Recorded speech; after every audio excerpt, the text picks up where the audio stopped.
All right, guys, today I want to look at lifeboats on a cruise ship. Lifeboats are something that you never want to have to use, but if you need them, you want them available. When you look at a cruise ship, you cannot miss the lifeboats. You got this huge vessel, but right there on the side of the boat, wherever you look, are these huge lifeboats, and they are yellow or they are orange, and they just hang right on the side of the ship. You cannot miss them, which is important and it's good. But it's an interesting reminder that things do not always go as they should. In fact, lifeboats are one of the first things you see as you board the vessel. As you're walking on the gangway onto the ship, you look to your right and your left, and you're at eye level with the lifeboats. Every ship has lifeboats. There are rules that determine how many lifeboats a ship must have. And while I have been on boats smaller than these lifeboats, I've never seen inside of a lifeboat, and I have questions about how the lifeboat system works. And so while I was on the ship, I decided to go and look inside of the lifeboats, and that's what we're going to do now. One of my concerns is how you would actually get so many people onto lifeboats in that scenario. On this cruise, there were over 9,000 people, including passengers and crew.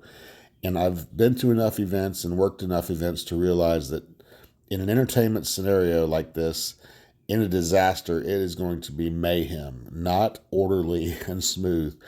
You're moving all these people onto one deck to go into an area that's about the width of two running track lanes. And it could be in the middle of the night when people are groggy. It could be in the middle of the day when half of them are drunk. People are looking for their kids. Look, I've seen enough people on Black Friday fighting to get into a Walmart for a $50 microwave, so I'm just not convinced.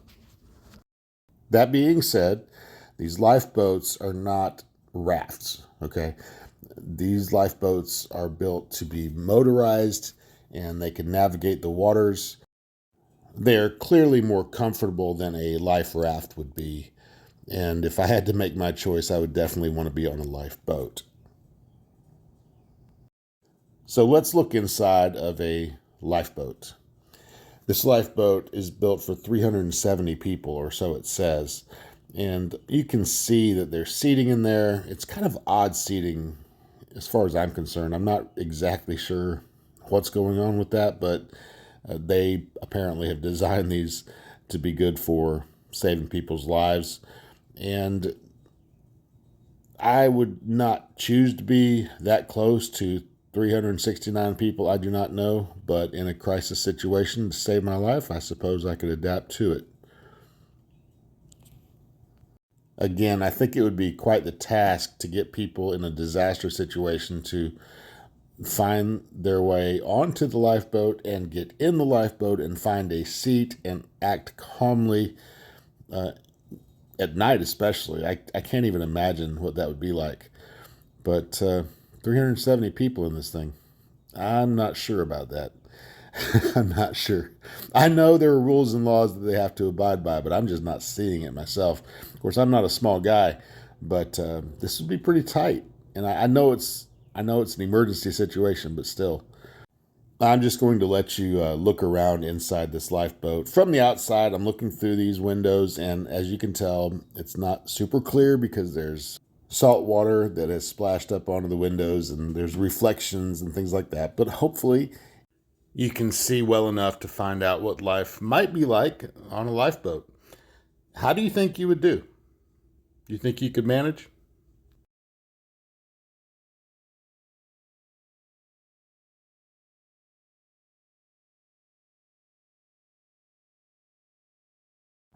I'm certainly no expert on this, but I would imagine that there is water on board these lifeboats and probably some food, MREs or something.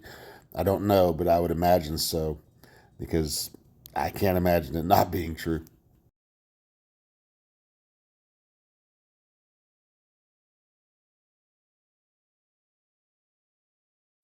All right, guys, it's time for our fun fact that not a lot of people know. If you have social anxiety issues and you would struggle to be in a lifeboat with 369 of your not so close, not so much friends, we have a solution for you. These are individual life-saving vessels that a lot of people don't know about.